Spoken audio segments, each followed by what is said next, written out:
Yeah, Uber Eats, man. All right, President Trump taking another aim at the media in Florida last night. They took this fraudster from ABC. They suspended him for a month. And then CNN apologized just a little while ago. They apologized. Oh, thank you, CNN. Thank you so much. More of that famous President Trump sarcasm. This after CNN was forced to backpedal on a story about the Trump team. That's right. Joining us now with their unique take on all of this, social media stars and Trump supporters, Diamond and Silk. Good morning to you both, and Merry Christmas. Thanks for being here. The specifics on this story of CNN, who the president is going after on Twitter this morning as well, in addition to the podium, is they reported that Trump campaign officials received an email from an unknown sender on September 4th that linked to unreleased Wikileaks documents. Well, they forgot a 1. They should have had a 1 in there instead of a 0, because they actually got that email on September 14th, one day after those WikiLeaks had been already released publicly. So what looked like collusion was actually 10 days early and fake news. What do you make of this? Well, you know what? CNN is starting to look like a puppet show.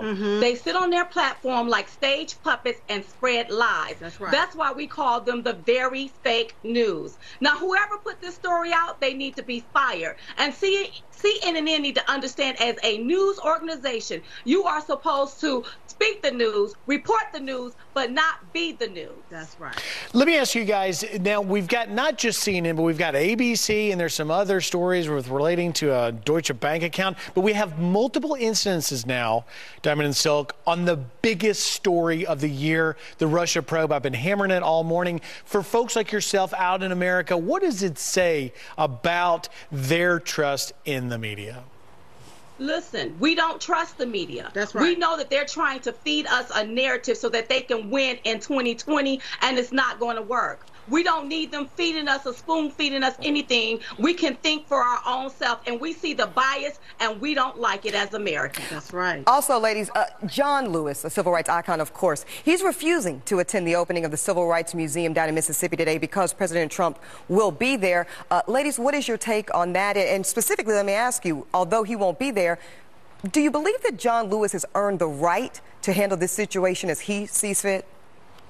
Listen, I believe John Lewis, who's supposed to be a civil rights icon, who was against segregation, is now segregating this president. That's who was right. against discrimination is now discriminating against this president, which is wrong. That's I right. think that John Lewis' mindset is back in the 60s. This is 2017. We already can drink out of the same water fountain, eat at the same water fountain, eat at the same lunch counter. That's right. Now it's time for us to come to the table together, hand in hand, and solve problems. And if John Lewis can't do that, what he needs to do is go home somewhere and sit down, pass the torch to somebody that's willing to come to the table. That's so right. we can move this country forward hand in hand. And Now- also now- recognize that Martin Luther King had a dream. It's time for us to wake up from the dream and start fulfilling that dream. There's so many people that's still stuck in that dream, and that's why they're still running around here talking about we shall overcome, and don't realize we've already done overcame, and now it's time for us as American people to come up. That's right. Now, ladies, let me ask you, you did reference, at least one of you said that he was a supposed civil rights icon.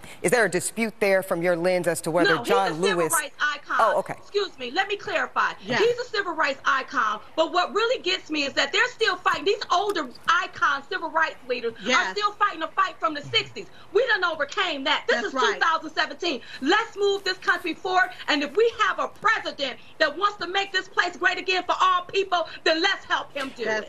That's right. Well, no, your passion is understood, because when people won't even come to the table, whether it's Chuck and Nancy or not attending the inauguration, how can you have a conversation? How can you heal when you're not even in the conversation? That's right. You can't deal listen, you can't heal if you can't deal. Well, that's why I'm so happy. I'm so happy that the widow of late Medgar Evers is going to be there, because she wants to talk about to President Trump and the rest of the, his administration about what they're doing on the civil rights issue. That'll be good. Yeah. Diamond and Silk laying it out. Thanks, guys. As always, you boil it right down and give us the pulse of what's happening out there. it. Thank you very much. Thank you. Thank you for having us. You got it. All right, still ahead, a group of conservative students stands up for the flag after their fellow classmates protest. But now